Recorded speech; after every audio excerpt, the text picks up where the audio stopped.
the new administrative template webinar. What we're going to go through is the importance of the administration team, the importance of using templates, and then I'm going to do a live demo of the template for you. So first of all, we're going to talk about the unsung heroes of the primary care. So obviously the admin team are the backbone of general practice, coordinating patient flow, managing sensitive information, ensuring day-to-day operations run smoothly. But by taking on a more responsibility in clinical coding, you can not only support the clinicians, but also elevate your own roles. So this opens more professional growth, deeper involvement in patient care, and stronger integrations with the clinical team. It also helps the practices meet more targets more efficiently, improve both patient outcomes and financial income for the practices.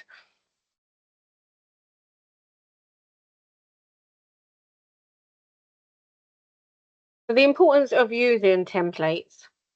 Firstly, it's consistency in the data entry in patients' records. So for example, here you can see if you type in diet advice on the consultation, you'll get a big list of all the possible codes that you could pick. And with doing this, it may be that you're actually picking a non-national SNOMED code. So to have a template is a lot easier for you to then go in and make sure the correct codes are being used because the codes are already in there. It saves time. So again, rather than typing in the consultation, you can tick the boxes. For example, here you can see exercise advice and dietary advice. Instead of having to type those words in, you can then just tick the boxes to say this has been done and know that the correct clinical code is being used. And it stops the possibility of picking up an incorrect SNOMED code. No missing out on payments. So when you're using clinical templates, we do put in 1 star for QOF payment indicators and 2 star for LIS payment indicators into our clinical templates. So you'll always know that this is part of actually either QOF or the local incentive schemes. The templates also allow you to see the previous entry of the data. So here you can see an example of smoking status. The last entry here on the right is showing 8th of June 22, and they smoked 20 cigarettes a day. And again, it's here for the HbA1c. And the last entry was the 6th of October 21. This function is very good for blood tests. For this example, HbA1c is a diabetic blood test, so you'll be able to easily identify the last time they had this blood test done and if it's out at the relevant time frame. So from your consultation screen, so obviously this is a test patient of ours, you can go to add consultation, go to run template here, and the name of the template is admin template CEG NEL version 1, which you can type here, but as you can see, it's already in my recently used. It can also be accessed via the F12 key. If you do use this as well, we have updated the F12 key protocol as well. So here you can see the main page. So it's just a little bit of information to why we designed this. So it's designed to help the member of the admin team to quickly and easily code admin activity. And then we went on to different areas. So here you have QOF invitations. So when you're sending out invitations for disease registers, you can find that here. On this page, you will only see the sections that are relevant based on the registers that the patients are on. So obviously I've added in quite a few so you can see, and it will give you all the invitation codes for QOF. As you know, some of the QOF areas actually exclude if they've had to invite 7 days apart from the denominator. We've also added in our adult immunisation section. So here it's easy for you to be able to come in and code as the admin team the flu vaccinations. You can code your whooping cough, pneumococcal, RSV vaccinations and shingles. They are all here and available. And also you've got your Hep B vaccinations. Along with that, we put the adult IMS invite codes in. So to be able to invite any of these are the codes that are available. We then went on to clinical scores. So here you've got your audit C score. And obviously, if that patient is over 5, you would do a full audit C. So we have added that one in here as well. You've got your asthma control test score, PHQ-9, GAD-7, total international prospect symptoms, which is IPSS, and Q-risk. So the reason we put these in here is that you may receive a clinical letter that will have this sort of information. So we have based this template on things that you may receive via a clinical code from the hospital or from the pharmacy or from other community services. We've also added in the carers and next of kin. As we know, admin, you would usually be the first contact of this information. So it's an easy way for you to come in and put that information into a template and on the patient's record. We have also added in DNA coding. So this is if they do not attend a specific clinic within the practice, you can code that information here.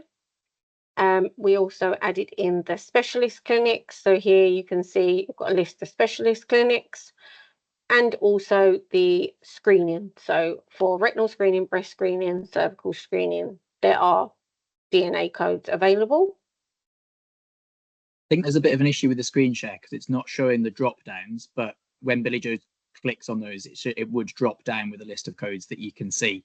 And you just choose the relevant one. Do you mind just trying one more again, just to see if it might just be to do with the way the screen's being shared that it's not showing. Oh yeah, you can kind of see it starting to show, but for some reason it's cutting it off.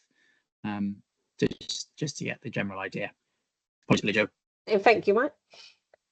We've also got our ethnicity page, which is in all of our templates. So please do make sure that there is an ethnicity on the right-hand side. But if the patient doesn't wish to share the information, then please do tick this as well. And then you've also got your language there. We've done a functional status and mobility page. So this looks at mobility, vision, hearing. And then again, you do have drop downs that will show you lists of their mobility and vision. And then you've got your hearing and if you need to refer. And then what we did also was add in the functional status of the activities of daily living. So you'll see here, you've got your bathing, dressing, toileting, and the drop downs will show you if they can do it independently or if they require help for these sections. Lab results is a big page. So what we've done here is broke them down into categories. So you can see here, you've got a list of all the full blood count codes, which are underneath. So if you've got a full blood count result, you can then easily pick out what you need to code there. And then we've broke them down again into USANEs, LFTs, lipids. So as you've got your urine ACR there, you've got your diabetes, TFTs, and as I mentioned, it goes along to inflammation markers, CA125, prostate, and hormones as well. So we've done a big variety of blood tests that you may receive via maybe hospital letters. So just to add, Billy, yep. I was just going to add very quickly, Billy Joe. So the real importance of using these lab results code is because there may actually be multiple SNOMED codes for the same type of result, but actually we've chosen these ones specifically based on what the labs in North East London report on. So when you're then looking through the results and looking at the trends, it will add it on to those values, where if you use the wrong code, it may not then appear in that relevant list. So it's really important to make sure that we're using the codes that the labs are using. So this template just gives a really quick access to make sure you're using the right codes first time, and then it all works properly. Thank you, Mike. Lifestyle intervention page. This page can be used to add in smoking, alcohol consumption, referral to weight management. So that is a page that we add to all of our templates as well. You've got your physical parameters. So this looks at examinations, and then it goes on to blood pressures. So you've got here in clinic. So in the waiting area of one single reading, you can add that information here. You've got if they were needed to be signposted to the community or a referral needed to be done. You've got your self-reported single BP here, and then you've also got your home BP diary and 24-hour BP recording. So we just broke it down into different sections. Then we look at, so we didn't just do some physical information, then we look at screening. So here you can see you've got your cervical screening, so you've got your smear results in exception reporting and invite codes. You've got bowel screening, you've got your breast screening here as well, and then you've also got your AAA screening, which is offered to if they're over 65, and that's men over 65 in England.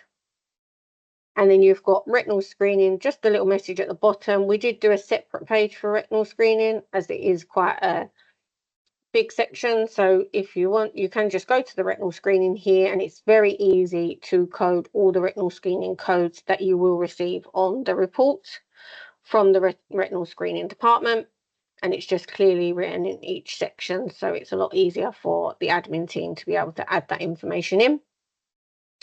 We didn't just do clinical stuff. We did look at into death processes. So here you can put date of death, time of death, verifications, other information here that you may have to also, so cause of death. That is also in this section. And then what we did as well was put in a request page. So request is any reports that you may be requested for. So you've got your housing reports, your medical reports, coroner's reports, solicitor's request, fitness to drive reports. So we just added a separate page there for you to easily go in. And we have received quite good feedback across this whole template when we sent it out to our VIPs as well. But please, we are always happy to hear any feedback that practices may have once you start using this template as well. And then we also did put in our wider determinants page, which is looking at the health literacy, housing vulnerability information. So please do always make sure this information is clearly coded as well. And then you've got obviously all the different occupations, social isolation, and if they need to be referred to the social prescriber. The benefits of this is obviously to simplify the data entry and documentations, enhances consistency across patients' records, it improves the managing of referrals and appointments, easy access to clinical coding tools, and supports training and onboarding of any new staff. Our templates can also be launched using EMIS's F12 function. If you hit the F12 key on your keyboard, you'll get the protocol launcher. If you've already set up your F12 protocol launcher, any templates you've linked to a key will show here automatically. If you haven't, you can select any letter, right-click it and click Add, and then it'll allow you to select the protocol that launches the template. We have two types of template launcher. The CEG Templates Launcher, which will allow you to select any CEG template to run, and this will make sure that you're using the latest version of any of our templates. For frequent users of the admin template, we also have a dedicated admin template launcher, which when you select it will directly launch the admin template without asking you to select which template you want to run. Once you have the F12 key set up, if you have a patient open, click F12 on your keyboard and select the admin template launcher. That will open a new consultation and launch you directly into the template.